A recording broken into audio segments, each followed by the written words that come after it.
All right, Gons, you ready to keep going with the show here? Let's do it. It's gonna be biblical. That's right. It is gonna be biblical. Bible, for heaven's sakes. For heaven's sakes. Now, we've been exploring, analyzing, deconstructing the reporting on the new threat, or not so new threat, but the threat of Christian nationalism, which has taken center stage as you know, I don't know, the biggest threat to our nation, apparently. Yeah. This is coming from Vice, and Gons, here's what I think we should do. We'll kind of trade back and forth, I think. Okay. So I will go ahead and give us sort of the intro here, the setup, and then I know you've got a lot of things highlighted. So the headline is Christian nationalism drove these people out of their churches. So we've been following it started with the alarm going off in the mainstream corporate news media with the article. There's lots of articles, but we visited the Christian fascist propaganda is all over TikTok article the other episode, and a number of others where the risk to democracy is no longer a sort of amorphous Trumpian threat that is more based on emotion than anything else. It is particularly being targeted or defined as theocracy or Christian nationalism being the biggest threat to life in America. So let's go into this. It started with the alarm bells. Now they're actually kind of getting into it a little bit, telling stories. It goes like this. Pastor Ron Tucker took the stage one weekend in early July at Grace Church in the St. Louis suburb of Maryland Heights to deliver a sermon on Romans. In the first 15 minutes, Tucker railed about Antifa, Black Lives Matter, critical race theory, feminism, gun laws, abortion, protesters disrupting Supreme Court Justice Brett Kavanaugh's dinner at a D.C. steakhouse, and promoted the baseless claim that the Capitol riot was a hoax. A hoax. That's an interesting one. Yeah. Okay. Quote, their woke ideology. This is Tucker here. Quote, their woke ideology is separating people into groups and taking our nation apart, and it's being taught in our schools under the heading of critical race theory, Tucker said. Quote, the way you get promoted in a woke business is based on your degree of victimhood. If you're a black lesbian, you're at the top of the heap. I mean, would you trust someone to fly your plane just because they're part of a minority? You know, I have to say this. This is the kind of joke that you would hear on like Crowder, Louder with Crowder. Now, he would make it funny. He would do it in the context of a joke. But then if a pastor takes that idea and brings it to the pulpit, different. It's a little different. Just doesn't, and this is the thing. Yeah. Much like the, a lot of the Christian nationalism thing, there's points to be made, right, and legitimate discussions to be had, but they're not discussions if you're a pastor on a pulpit. That's kind of the thing. So anyways, we're moving on. Yep. We're not here to analyze this guy, but Tucker founded Grace Church, a non-denominational congregation, in 1978. These days, it's not unusual for him to use his time in the pulpit to unleash a torrent of right-wing grievances and stoke fears of an imminent, quote, Marxist takeover. But according to some of his congregants, it's a stark departure from his old preaching style. Quote, it's honestly weird. It never used to be like that, said Emily Lynch, 33. 33 what? 33 years old? Doesn't say. It just says 33. It's true. They don't say 33 years old. They don't say. They just wanted to get the number in. Yeah. Okay, Emily Lynch, 33, whose family joined Grace Church when she was 5 years old. Quote, I can remember the sermons growing up and they never spoke about politics. It was a quote unquote feel-good church, end quote, which is interesting. Noelle Fortman, 23, and her mother had similar early experiences with Grace Church, which they joined in 2010. Quote, it was a pleasant community. It was welcoming and diverse, she said. The sermons were just very uplifting and, biblical. Now, instead of talking about compassion and loving your neighbor, Tucker is preparing his 1,500 strong flock for a bloody, quote, final battle where, quote, the bullets are real. Uh-oh. Yeah. In the weekend resources section of its website, Grace Church also offers a lengthy list of reading and watching recommendations, including books by far-right commentator Candace Owens and the documentary... Candace Owens is not far-right, but okay. And the documentary 2,000 Mules by the far-right activist Dinesh D'Souza, which promotes baseless claims about fraud in the 2020 election. Fox News host Tucker Carlson's special downplaying January 6th as mere vandalism also makes the list. Quote, "This is not a cruise ship Christianity right now," Pastor Tucker said in another sermon earlier this year. Quote, "We are a battleship." He also did that from the pulpit. He made that noise. It was an interesting way to preach. It's hard to pinpoint exactly when Tucker's radicalization began. Yes. Yeah, let me just stop you 1 second for that point, because sure. This is Vice, remember, and Vice is pointing out that this Pastor Tucker is radicalized. Mm-hmm. And I know that, as Christians, it's hard to say that a pastor has been radicalized, but if you're seeing this type of content, I guess, or and from the pulpit especially, there is an element of radicalization taking place. So I just want to mark the occasion, which is rare, that myself, I don't know about you, Basil, but myself agreeing with the point that Vice is making in a report. That doesn't happen very often.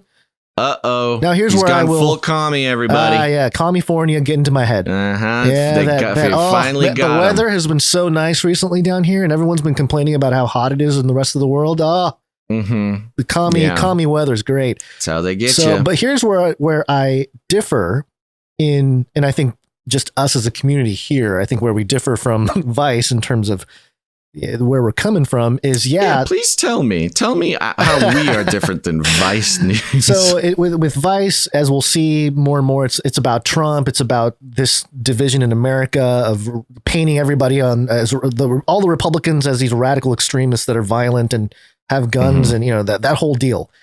So that's where Vice is coming from. But I think where we're coming from is like, hey, no, this whole thing is a psyop. This entire thing where the church is used for political gain is an old trick in the book. It's an old thing in the playbook. It's an old play that they've had. And I think before we go any further, just to take a moment, Dr. Future wrote a book, Mike Bennett, he wrote a book called Volume 1, Two Masters and Two Gospels. And we've mentioned it multiple times on the show, and we bring it up constantly in this topic, especially because he more relevant than ever. He documented a lot of sort of the origins of this type of thing. And in the book of Christian nationalism in America. Yes. Which was not on accident. It was not an organic movement. It was specifically created by politicians, businessmen, and faith leaders in the mid 20th century. Yeah. So on page 169 here, Dr. Future says, in my research, I discovered the work of academic historians such as Jonathan Herzog, who was a PhD from Stanford in American history and career experience in the Foreign Service and conservative Hoover Institute think tank. In his book, The Spiritual Industrial Complex, he wrote that a program was initiated by President Truman and maintained by President Eisenhower, whose goal was to, quote unquote, invent a sacred Christian origin and agenda about America's founding to ennoble American citizens into a religious, quote, holy war, end quote, and communism as the only way it was felt by them to secure the, quote, fully measure, end quote, of sacrificial devotion from its citizens to counter what they were told would be an existential battle fought in man-to-man combat fashion over the fate of civilization. Sound familiar? Right. Sound kind of like what we're hearing here? I mean, it is literally the exact same playbook that they instituted in the mid 20th century to sort of create an American religion based on Christianity, but really sort of filled with idols and idolization of the nation state and the government over, I don't know, the gospel of Jesus Christ, things like that. Right. And yet, it's really crazy because it's very sort of shattering when you learn things like "In God We Trust" was invented in 1956. Yeah. Like, it wasn't always there. It wasn't always there. Think about and this all too. the idea that our founding fathers were devout Christians also. And a lot of those stories were created as a myth to create exactly what we're seeing now. So, on that point, "In God We Trust." So originally in the U.S., the national motto was "E pluribus unum," from many, one. And in 1956, they established this new law that said, "Hey, in God we trust" is now this, new motto. And it was written in law. And I think it's interesting. There's a parallel to today in this sort of rise of theocracy with the destruction of the Georgia Guidestones, because that was kind of like that world order vision. And that was sort of usurped. The "E pluribus unum" was sort of usurped by "In God We Trust." I don't know. Sure. I don't know. If I'm painting a Well, there's definitely parallels. I see the parallels you're talking about there. Yeah. So anywho, that's part of the reason why we are so passionate about analyzing and deconstructing this massive movement in the media in regards to Christian nationalism. And I've said it 100 times and I'll say it 100 more times, which is it's very important for every Christian to make sure that they are fully aware of who they are letting pull their strings. And if you claim to be a Christian person, hopefully that's Jesus and not some politician or corporation using faith for purposes of political power. Yeah. Can I just read this one other quote from the book, and then we'll move on back to the article? Okay, this is again from page 171 of Two Masters and Two Gospels by Dr. Mike Bennett. And he says the national motto was changed to "In God We Trust" in 1956 with a House report saying it was of, quote, "psychological value," end quote. Right. It's actually government documents saying that this is good for the psychological value. Then, and the fun part is value to who? Right, exactly. I mean, that's what a psyop is creating value out of the psychology of citizens. Right. They then decided to make a push within the military to produce, quote, "religiously grounded soldiers," end quote, to counter the, quote, "messianic," quote, end quote, nature of communism. Truman had decided to enact a 1-year mandatory universal military training, UMT, program for all high school graduates in 1947 as an ideal laboratory to force these new beliefs onto captive recruits, with 1 million or more handled annually.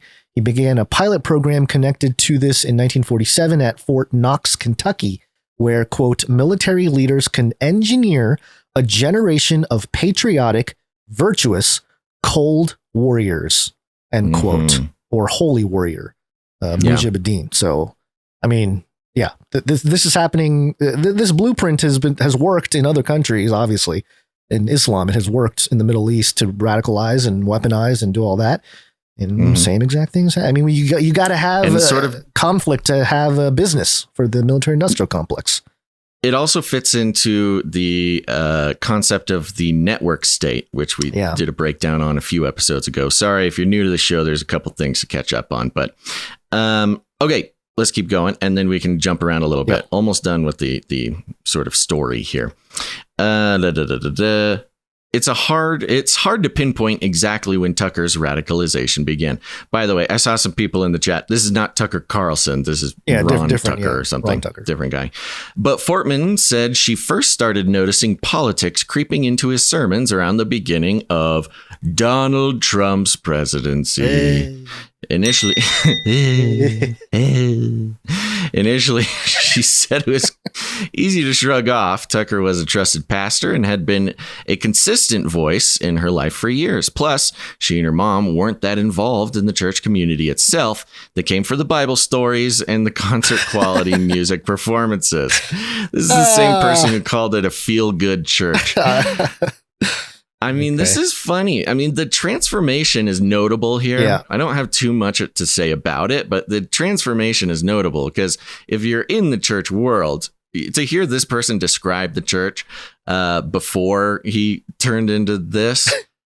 It was just like sounds like vanilla, a lukewarm, white bread, lukewarm sort of mega church that it just tells Bible stories and concert quality musical performances and feel good sermons, things like that. Wow, it sounds like our church that we were met, Basil. I know. It sounds like so many churches. Yeah. It sounds like so many churches that people, just the reason they listen to this show is because of those churches. So, quote, he'd start his sermons with this rambling 30 to 40 minute rant that sounded like it was taken straight from Fox News, she said. Quote, one time we went there, he referred to the COVID vaccine as the mark of the beast that we needed to fight against. And I was like, yo, this is crazy. I like that part. I was like, yo, this is crazy. Yo. This is crazy. Another time, she saw a black family get up and leave halfway through one of Tucker's rants about critical race theory. She began noticing a lot of church goers doing the same. At the same time, she began seeing new faces, older and whiter than before. Fortman, Louise. Fortman and her mother both left the church that year. In one recent sermon, Tucker acknowledged that he may have offended some members of the congregation. I've read your emails. I've watched people walk out of the church as I've gone into the stuff, he said. But we're in a critical moment, he said. And he's concerned about the church being taken over by a government agency called the Ministry of Truth. Tucker did not respond to Vice News's request for comment. It's bothersome because that story about the whole Ministry of Truth thing, it's a real story. Mm-hmm. But man, when you do that, it's not sure what it has to do with the church, but I don't know. It's just Davey Frost in the chat. Those pesky white folks going to church and whatnot. Yeah. Okay, so that's kind of the setup they have here. They tell a little story about a pastor who was just a regular milquetoast megachurch pastor who turned into some sort of radicalized, Christian MAGA nationalist. Person. Sure, there you go. More specifically, Christian nationalist. And it goes on to give an analysis of this and where it came from and why it exists. And honestly, it's really not that well done. It's what you'd expect in Vice, things like that. But there's some notable parts. I have some highlights down past the big N. Noah Jones just give me the first few words and I'll find it. Just give me the first few words. Yeah. It's the Noah Jones, 23, from Dalton, Georgia, was raised in the Southern Baptist Convention, the world's largest Baptist denomination.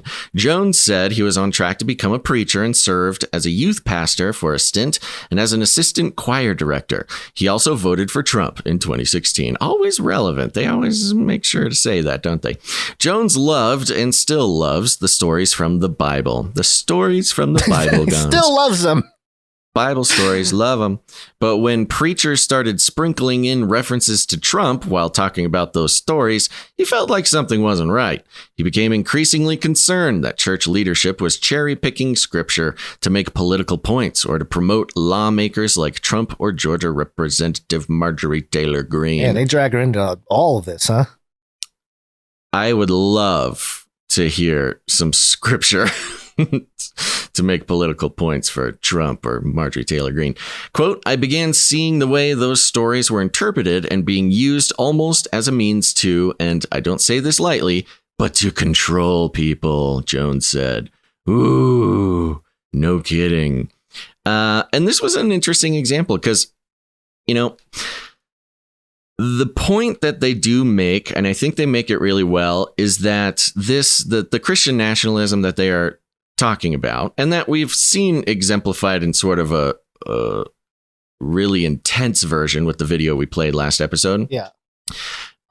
Happens slowly, and it seems to happen with good intentions and an earnest concern for the country and things like that. And like I mentioned before, and this is something that gets ignored quite a bit, it is totally natural. It is axiomatic that anyone living in this country wants the laws and the government to align with their values. That is simple, and there's nothing wrong with that. And that's what's getting missed with a lot of this stuff. I'm not here to defend Christian nationalism. I think it is a form of idolatry. But to say like, oh, can you believe these Christians want the country to reflect their own values? Oh, what evil menaces they are. When you could say the same thing about literally anyone. It would be strange if you did not want your country's values to line up with your own. Yeah. But it happens slowly, and it happens sort of subtly to go from, that to the declarations of theocracy that we played last episode. Right. There's a part in here that mentions the Christians against Christian nationalism as a group. Yes. All the way down at the bottom. It seems like this entire thing, this whole article ends with sort of a pitch for an organization called Christians Against Christian Nationalism, and how they offer webinars and other resources to help faith leaders and believers alike think more critically. So I went to christiansagainstchristiannationalism.org, which is one of the most horrific looking name. Get a shorter name, please. But as a long URL. Meet some of the endorsers. You got Dr. Paul Baxley, Reverend Dr. Paul Baxley, Sister Simone Campbell, Tony Campolo, who, if I am not mistaken, he passed away. I'm not 100% sure, but I think he just recently passed away. He was the founder of the Red Letter Christian movement. And I was talking to Basil before the show, and I had made some connection in research I had done. It's somewhere on Twitter, the Face Like the Sun Twitter. But basically, I had made some connection with the Red Letter Christian whole movement of, the first people that started printing Bibles with Jesus's words in red, and some Freemasons. And so I asked them point blank, like, hey, you guys associated with the Masons? I didn't hear anything back, but I wouldn't be surprised if there's some affiliation there. But there's another guy, Shane Claiborne, another founder of the Red Letter Christian movement. And then it goes on with others. But yeah, very progressive Christian board here, or endorsers. Yeah. Right. Yeah, progressive and liberal, I guess you can call it. Well, and that's kind of the thing. There's what I consider some constructive conversations going on in the chat, but it is being pointed out that, Alaska 49 says, I'm not promoting it, but there are worse things than Christian nationalism in Christendom. Oh, yeah. The anti-Christian national. Yes. So agreed. Yeah. Yes. The anti-Christian nationalist people tend to be progressives. And that is the interesting part. And that's what, honestly, some people may agree, some people may not agree. Yeah. That is why it's actually kind of a little dangerous to talk about on a Christian program, Yep. Like, we need to be able to have a conversation about what Christian nationalism means to the Christian. And I think it was exemplified perfectly, again, in the video we played last episode, of the 13 declarations for the Watchman Decree. The Watchman's Decree, talking about, how we want, the values of America to line up with biblical values. Totally fine. But not a single mention of Jesus, not a single mention of the gospel, not a single mention of what really makes Christianity Christianity. It was all about, idolizing the nation state. Yeah.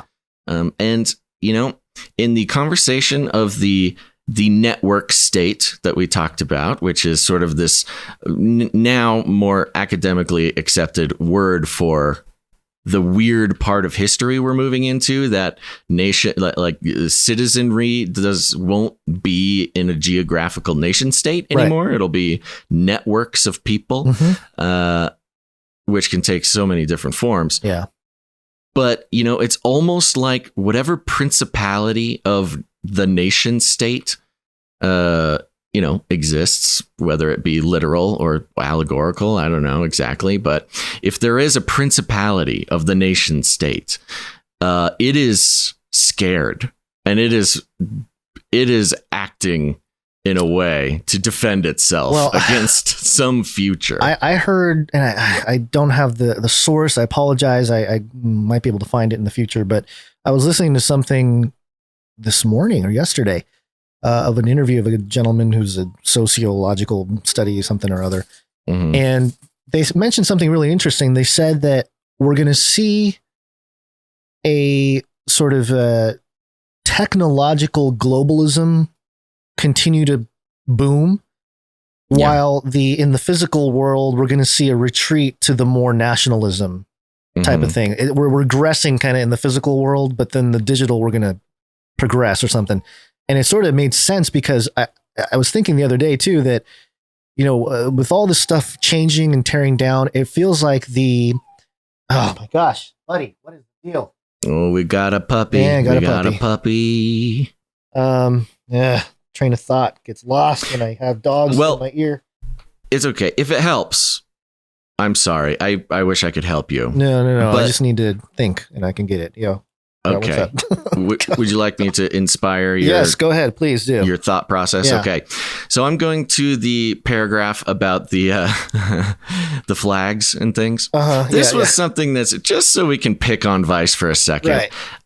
And just so you know that we're not just like, I don't know, preaching Vice here, because this part's ridiculous. If someone wanted to adorn their home with Christian nationalist regalia, it wouldn't take long to find some options. Amazon, for example, sells a pro-police thin blue line flag that features Matthew 5:9. Blessed are the peacemakers, for they will be called children of God. Oh my gosh, so racist.